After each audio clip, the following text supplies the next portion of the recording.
नमस्कार, मी अरविंद आठले. आज आपण बटाट्याची झटपट भजी करणार आहोत. तर त्यासाठी एक बेसन घेतलं आपण, त्याच्यामध्ये चवीनुसार तिखट मीठ घातलं, थोडा ओवा हातावर चुरून तो घातला, 1-2 चमचे त्याच्यामध्ये गरम तेल घातलं, थोडा सोडा घातला चिमटीभर आणि हे सगळं मिश्रण थोडं पाणी घालून सरभरीत असं केलं.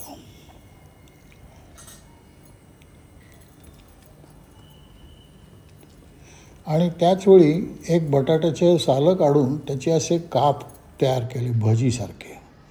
आता तेल तापत ठेवलं आहे आणि हे काप त्या पिठामध्ये घालून आपण तळायला ठेवतो आहोत. पीठ भिजवताना थोडी कोथिंबीर पण घातली आपण.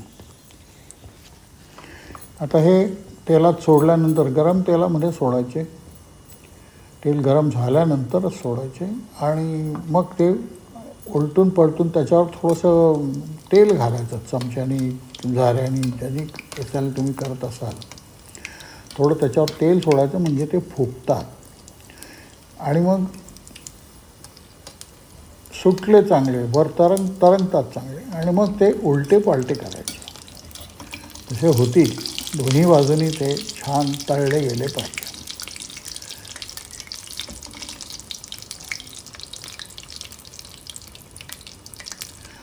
सोडा वगैरे असल्यामुळे आणि मोहन म्हणून तेल घातल्यामुळे या भजी चांगल्या फुगतात आणि खुसखुशीत होतात. मग त्या तळल्या की काढून घ्यायच्या. असे जेवढे एका बटाट्याचेच केले, फार केलेच नाही आहे. एका वेळी 2 माणसांना पुरतील एवढ्या त्या भजी, 8-10 भजी होतात त्याच्यामध्ये. आणि मग पटापटा त्यात याच्यामध्ये भिजवायच्या पिठामध्ये आणि तेलामध्ये घेऊन तळून अशा सगळ्या भजी आपण ह्या तयार करणार आहोत.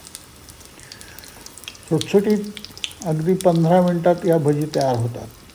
घरी करणं फार सोपं आणि ह्याला काही विशेष साहित्य कुठलं असं लागत नाही.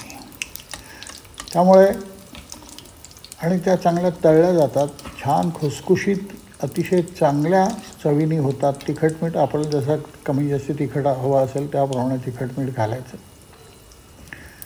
ओवा टाकल्यामुळे पचायलाही थोड्याशा त्या हलक्या होतात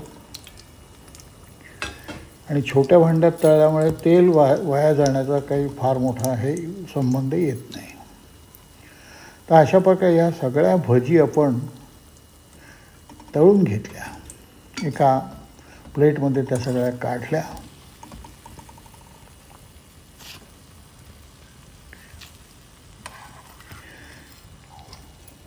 मला दहीभात आणि भजी कुठल्याही, मग त्या कांद्याच्या असो, बटाट्याच्या असो, मिरचीच्या असो, अशा वेगवेगळ्या असतात. ह्या सगळ्या दही भाताबरोबर फार उत्तम लागतात. दहीभात आणि भजी हे अगदी पूर्ण जेवण झाल्यासारखं आपलं पोटाचंही समाधान होतं त्याच्यामध्ये. तर अशा प्रकारे ह्या सगळ्या भजी आपल्या आता तयार झालेल्या आहेत.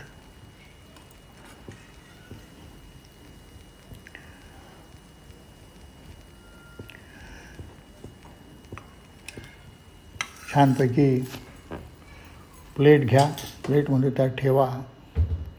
एक ताटली या दहीभात कालवा मस्त आणि ह्या भजी आणि दहीभात असं सुंदर जेवा.